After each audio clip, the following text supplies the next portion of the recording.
On vous aura prévenu, la première émission web en direct à la radio avec Variance FM et la société Kinic.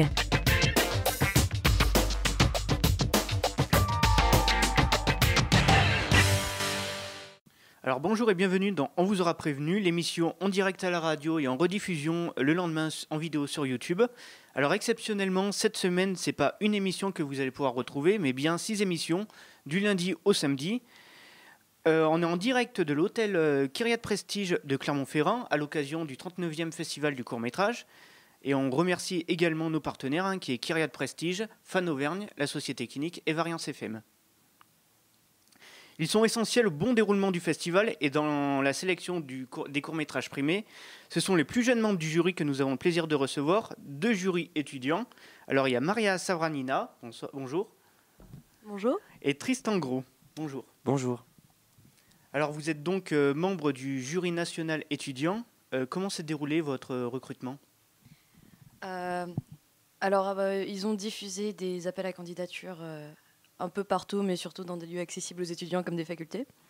Et après, nous avons tous dû envoyer une lettre de motivation, un CV, essayer de montrer comment on s'est impliqué dans le cinéma par le passé et comment on compte s'y impliquer dans le futur. Donc c'était un mode de recrutement sur la motivation essentiellement. Oui, voilà. Et je rajouterais aussi qu'il y avait une partie qui était sur aussi le... Qu'est-ce qu'on aime dans le cinéma, qu'est-ce qu'on n'aime pas. Il y avait une partie un peu quand même, un aspect critique aussi du cinéma. Je pense pour voir aussi que c'était pas juste une passion du cinéma qu'on avait, mais aussi un regard qu'on avait là-dessus. Et est-ce que vous faites des études justement dans le cinéma ou pas du tout ? Alors moi, j'ai fait l'option cinéma au bac, au lycée Madame de Staël à Montluçon. Après, j'ai fait autre chose, j'ai fait l'école des beaux-arts, mais c'est pas du cinéma à proprement dit, mais on fait quand même de la vidéo et du court-métrage. Ça peut avoir des relations avec le cinéma. J'ai fait un peu de cinéma à la Sorbonne, mais pas à proprement parler, mais ça reste toujours par là. Moi, pas du tout. Je suis en licence de droit à Clermont-Ferrand, justement. Mais je m'implique dans l'art en général plutôt à l'extérieur. Par exemple, je suis en seconde année de second cycle au Conservatoire de Clermont-Ferrand en art dramatique. Donc, c'est un peu pompeux, mais pour dire théâtre. Et à part ça, c'est plus dans des projets avec des amis ou avec d'autres associations que j'explore cette passion du cinéma. Alors cela fait 3 jours que le festival a débuté. Quelles sont vos premières impressions ? Déjà, j'ai l'impression qu'on va voir beaucoup de choses très vite et qu'il va falloir essayer de tenir le rythme de toutes ces découvertes, mais c'est à la fois très impressionnant, mais très satisfaisant aussi, parce qu'on a à découvrir plein de choses différentes et plein de très bonnes choses, très bien réalisées, très bien tournées, avec beaucoup de bonnes idées derrière. Donc c'est vraiment très... on est tous tellement contents d'être là qu'on ne réalise pas, je pense. Oui, je confirme la chose. Et aussi, c'est vrai que c'est assez beau de voir plein de singularités différentes, des univers différents, des façons de parler de choses. C'est marrant parce qu'il y a des histoires des fois qui peuvent se ressembler, des propos, mais la façon dont le film va être fait, il va être complètement différent. Et c'est impressionnant de voir que le cinéma, ça peut être un langage très différent selon les personnes qui le font. Et c'est la première fois que vous êtes, que vous venez au Festival du court-métrage ? Non, moi j'étais déjà venu, là c'est la 4e fois, j'étais déjà venu avec le lycée, j'étais déjà venu de manière personnelle, mais là d'être à ce point-là impliqué dans le festival, non, c'est la première fois. Oui, j'ai fait quelques séances avec des amis du court-métrage et d'un coup on est propulsé dans absolument tous les programmes nationaux, à commenter, à choisir un lauréat. Donc c'est un peu une escalade très rapide et inattendue, mais on est très contents. Et justement, comment se passe en fait une journée type de membre du jury ? Alors typiquement, il n'y a pas trop de typiquement, mais on arrive à la Maison de la Culture aux alentours de midi. Et on va voir la première séance généralement soit à midi, soit à 14h. Et vous comprendrez pourquoi c'est assez tard, parce que généralement on fait aussi la séance de 22h15 et on sort à la fin. Et du coup, généralement on va voir 2 à 3 séances de court-métrage par jour, parce qu'on essaye quand même de tout rentrer dans une semaine, mais aussi d'être conscient en regardant le film. Et on essaye d'avoir 2 heures de pause entre nos séances, et comme ça on peut commencer déjà à débriefer, bien sûr en toute discrétion, parce que pendant le festival du court-métrage, les oreilles sont partout. Et donc voilà, pour l'instant, sur ces 2 jours qu'on a fait, c'était à peu près la tendance. Et justement, est-ce que c'est pas difficile de rester concentré, surtout sur la séance à 22h15 ? On essaye. On essaye. On fait tout. Alors, vous avez vu déjà pas mal de films, je pense. Alors, est-ce que vous avez eu un ou plusieurs coups de cœur ? Bah, bien sûr que oui. Après, le souci, c'est pas d'avoir des coups de cœur ou pas, c'est qu'il faut que ce soit les mêmes pour tous les membres du jury. Voilà. Parce que le but, c'est quand même qu'on donne un seul prix sur toute une sélection nationale, donc ce qui va être très difficile, mais en même temps très intéressant de débattre et qu'on soit d'accord sur un seul film. Mais voilà, des coups de cœur, on en a eu, on a eu aussi le contraire, c'est-à-dire des films où directement, tous ensemble, on s'est dit non, celui-là, il ne nous intéresse pas.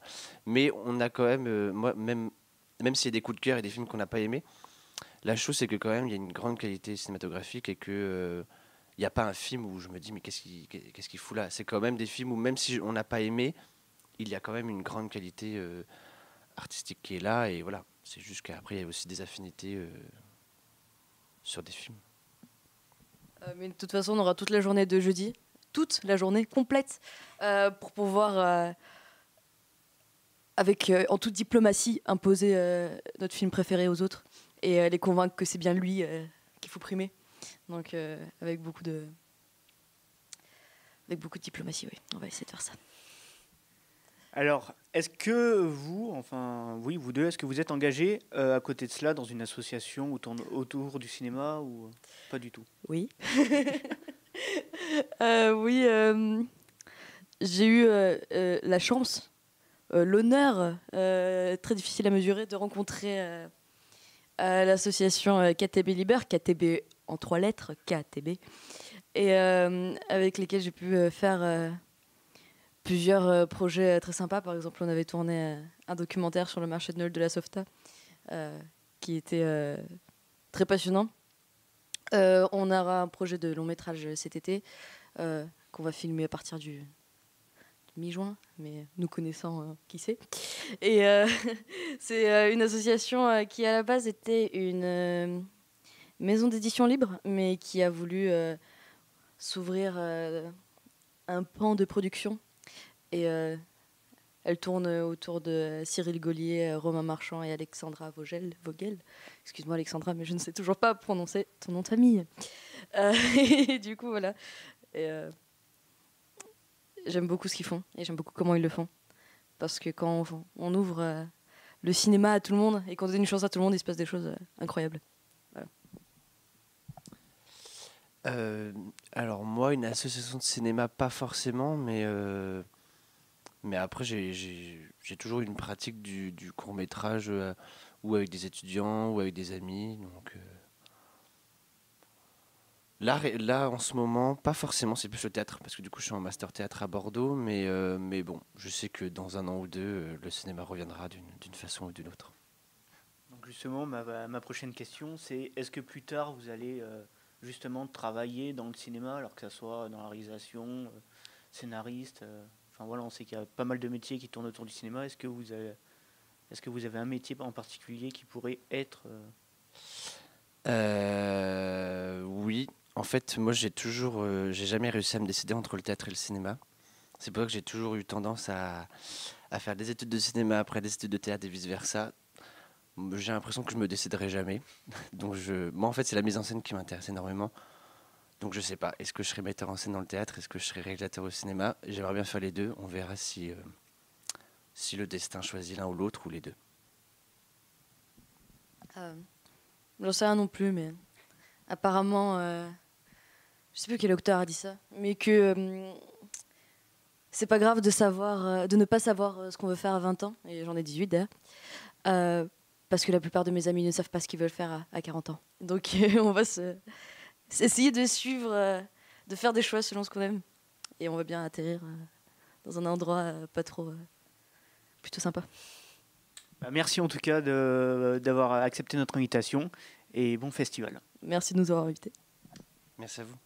Alors nous avons eu le plaisir de recevoir maintenant une réalisatrice dont le film s'intitule Une place dans l'avion, qui est en compétition internationale.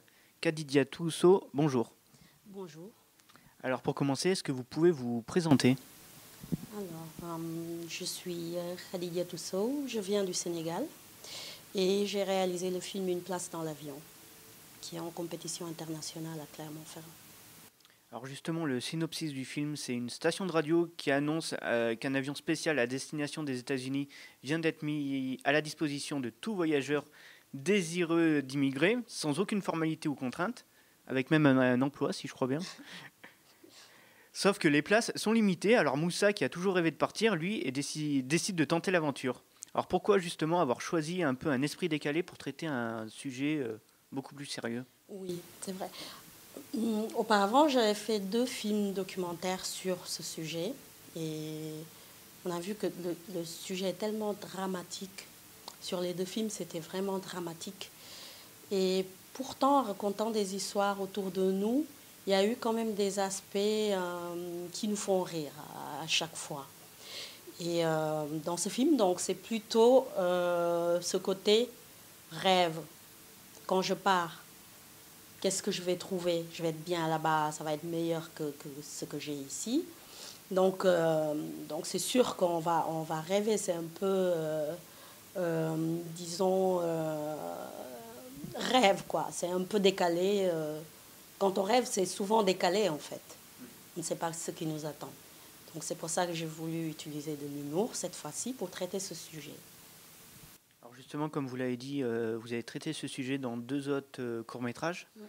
Alors est-ce que c'est une problématique qui vous tient à cœur? Ah oui, ce sujet m'interpelle parce que je vis au quotidien avec des gens qui ont tellement envie de partir, tellement envie de voir de l'autre côté. Pas forcément parce qu'il y a la misère, mais c'est juste le rêve de l'autre côté, de ce qu'on voit, de par les médias, qui nous dit ouais, à Clermont-Ferrand c'est super, les étudiants sont bien et tout. Donc nous, on a envie de découvrir de l'autre côté ce qu'il y a et de vivre ça. Et donc j'ai voulu montrer cet aspect-là de certains qui font ce voyage dangereux pour aller de l'autre côté. Alors justement, en préparant votre interview, j'ai appris que vous avez un diplôme d'art plastique. Et on le ressent dans votre court-métrage, justement, parce que vous avez pris le soin sur l'esthétique. Et ça a créé justement un côté naviguant avec l'irréel et le rêve. Alors est-ce que c'est vraiment ce que vous avez voulu faire ressortir? Oui, c'était voulu en fait.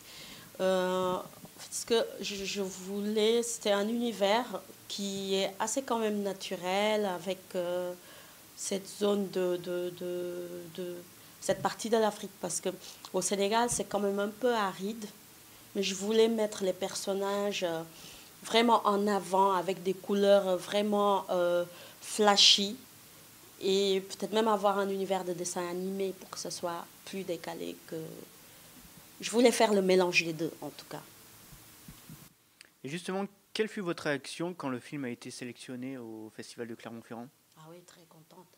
Très contente et surprise. Parce que c'est vrai que... Bon, je l'avais inscrit, je dis bon, je vais l'inscrire quand même, j'ai envie de le faire. Et puis on l'a déposé, le film n'était pas encore prêt. Donc je dis, ben, au moins, je l'aurais déposé. Et c'était vraiment, j'étais vraiment contente, franchement. Et c'était la première fois, c'était le premier festival qui... Oui, c'est le premier festival qui diffuse ce film. Et justement, est-ce qu'à l'avenir, vous avez envie d'aller plus loin et d'essayer de tenter l'expérience dans d'autres festivals? Ah oui, bien sûr. Bien sûr. Alors, si votre film avait été réalisé actuellement, est-ce que Moussa aurait eu une folle envie justement de partir aux États-Unis par rapport au pouvoir qui est en place Bah oui. Quand même? Bah oui. Parce que moi, je pense que plus on ferme les portes, plus les gens ont envie de découvrir ce qu'il y a de l'autre côté. Donc j'en suis sûre que cette illusion va continuer, cette obsession va continuer tant qu'on ferme les portes. Alors une place dans l'avion, justement, c'est le nom de votre film qui est en compétition internationale. Il se trouve dans le programme I14 que vous allez pouvoir retrouver alors ce soir à 21h à Hospital, demain à 17h dans la salle Agnès Varda, mercredi à midi dans la salle Cocteau, jeudi 9 à 10h dans Genova, vendredi à 20h15 à Cocteau et samedi à midi au Petit Vélo. Merci en tout cas pour l'invitation et bon festival. Merci beaucoup. Alors, qui dit festival international dit également rencontre internationale avec la présence de divers festivals. C'est le cas du festival La Guarimba Film Festival. Pour en parler, nous recevons donc Sarah Fratini. Bonjour. Bonjour. Alors, est-ce que vous pouvez vous présenter en quelques mots? Oui. Avant tout, merci beaucoup. Je suis Sarah Fratini. Je suis illustratrice et aussi je fais part de l'équipe d'organisateurs de la Guarimba International Film Festival. Alors justement, en quoi consiste ce festival? Nous sommes un jeune festival. La Guarimba est un festival au sud de l'Italie, à Nomentera, une petite ville au bord de la mer, et où tous les cinémas ont été fermés. Et les premières années, nous, avec toute notre équipe, nous avons réparé un vieux cinéma en plein air pour ramener le cinéma aux gens et les gens au cinéma. Et maintenant, on fait les festivals dans un parc naturel et on fait les projections en plein air. Et aussi, on fait une exposition de 30 artistes du monde, une exposition d'affiches. Où chaque artiste prépare une interprétation, je ne sais pas si on dit comme ça, de notre singe, parce que le singe est notre logo. Et, oui. La Guarimba, ça veut dire un endroit sûr, et pour moi, le cinéma, c'est un endroit sûr. C'est pour ça. Alors justement, depuis combien d'années il existe le festival? 5 ans, depuis 5 ans, oui. Alors, donc vous représentez le festival ici en Auvergne. Pour quelle raison, du coup, vous recherchez quoi ici au festival de Clermont-Ferrand? Nous venons chaque année pour faire des contacts, trouver des partenariats, des nouveaux projets, aussi pour voir qu'est-ce qui se passe dans le monde du court-métrage, parce que Clermont, il y a un peu de tout. Et vous venez uniquement à Clermont ou alors vous faites aussi d'autres festivals? Non, nous allons toujours à d'autres festivals, mais le rendez-vous fixe est surtout Clermont. Et justement, comment se passe en fait? Quelle est la santé du cinéma en Italie? Vous avez dit que dans votre région, il y a pas mal de cinémas qui ont fermé. Alors est-ce que c'est le cas partout? Oui, c'est un peu partout, surtout sur les petites villes. Il n'y a pas de cinéma. Mais en général, je pense qu'on ne peut pas parler de la santé du cinéma comme une seule chose, parce qu'en Italie, maintenant, tu peux trouver des films que tu fais pleurer parce qu'ils sont terribles, et aussi des films comme Fuoco a Mare, que est un documentaire qui est maintenant nominé dans les Oscars et a déjà, comment on dit, trompé je ne sais pas comment on dit, la Berlinale, le triomphe à la Berlinale. Merci. Et justement, alors du coup, les cinémas ont fermé. Pour quelle raison? Parce que les gens ne s'intéressent pas au cinéma ou par manque de moyens financiers? Un peu de tout, je pense. Je pense qu'il n'y a pas d'unité en général, parce que les gens qui sont très... et c'est difficile aussi de trouver des aides financières. Et peut-être que tu as un projet incroyable, mais tu n'as pas tout l'argent pour le faire, par exemple. Donc Fan Auvergne est un de nos partenaires. Alors je vais vous poser une question, parce que on sait que vous êtes toutes les années ici à Clermont-Ferrand. Qu'est-ce qui vous rend fan de l'Auvergne? Qu'est-ce qui vous rend fan de Clermont-Ferrand? Qu'est-ce que j'aime de Clermont-Ferrand? Voilà, qu'est-ce que vous aimez? J'aime beaucoup l'ambiance. Et J'aime beaucoup aussi qu'ici à Clermont-Ferrand, les gens de Clermont-Ferrand vont au festival de Clermont-Ferrand. J'aime beaucoup parce que ça, c'est un problème que nous avons chaque année. Et nous avons beaucoup de gens de dehors de notre village, mais pas beaucoup de gens de le village. Et ici, les gens de Clermont-Ferrand, ils ont beaucoup les festivals et j'aime beaucoup ça aussi. De voir cette ambiance je sais pas comment, il me manque des mots pour l'expliquer. C'est une ambiance spéciale assez. Donc merci en tout cas pour avoir répondu présente pour l'invitation. Et je rappelle que le festival La Guarimba, c'est du 7 au 11 août 2017. Dans quelle ville en Italie ? À Mantea. Merci. Merci beaucoup. Chaque jour, nous allons vous donner quelques coups de cœur de courts-métrages que nous avons pu voir. Le premier, c'est le film d'Emma Benestan intitulé Goût Bacon. Alors, à la suite d'une rumeur lancée par la diffusion d'un Snapchat au contenu ambigu, deux amis Bilal et Adil se mettent en quête de filles pour sauver leur réputation. Mais le chemin est loin d'être celui qu'ils avaient envisagé. Donc c'est une réalisatrice ici qui connaît bien le milieu des quartiers difficiles et ses problématiques, car elle-même elle anime des ateliers vidéo auprès des adolescents. Elle traite ici un sujet tabou à travers la comédie et la ruse de deux jeunes qui vont tenter de se sortir d'une situation compliquée. Donc de l'amitié à l'amour, il n'y a qu'un pas. Alors Goût Bacon est un court-métrage recommandé par On vous aura prévenu et qui a retrouvé dans le programme F14 de la compétition nationale.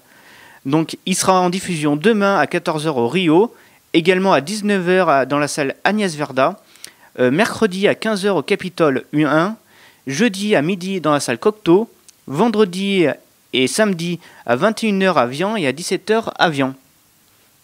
Notre second coup de cœur est pour un autre court-métrage se trouvant dans le programme F4 également, ce qui s'intitule Du plomb pour les bêtes, un film de Théodore Sanchez. L'histoire raconte une petite ville nichée au cœur de la forêt vosgienne, voit échouer dans sa gare Yanis, un jeune marginal d'une vingtaine d'années. Recueilli par un hôtelier du coin, Yanis pense enfin avoir trouvé un endroit paisible. Donc l'exclusion est le thème principal du film, dans lequel le réalisateur montre également la nature sauvage de l'homme qui n'hésite pas à chasser comme animal, perdant ainsi toute perte d'humanité. Pour mieux en parler, nous recevrons demain son réalisateur Théodore Sanchez dans l'émission. Du plomb pour les bêtes est un court-métrage recommandé par On vous aura prévenu également et qui sera à retrouver dans le programme F4 comme je l'ai dit tout à l'heure. Ce soir, si vous ne savez pas quoi faire, nous vous proposons le programme F11 au Capitole de 19h à 21h, puis ensuite vous rendre à la Maison du Peuple de Clermont-Ferrand, nouveau lieu de résidence de l'Electric Palace, où les concerts de Neandra Lane, Riverside, The Marshall et Please Love Battle vous seront proposés. Merci en tout cas de nous avoir suivis. Si vous souhaitez participer à l'émission, n'hésitez pas à nous le faire savoir. Toute cette semaine, On vous aura prévenu sera ouvert au public. Je tiens également à remercier nos partenaires, Kyriat Prestige, Fan Auvergne, la société Kinic et Variance FM. Et pour finir, n'hésitez pas à réagir sur les réseaux sociaux avec le hashtag OnVap et tentez également de remporter chaque jour des places pour assister au festival. On vous aura prévenu, la première émission web en direct à la radio avec Variance FM et la société Kinic.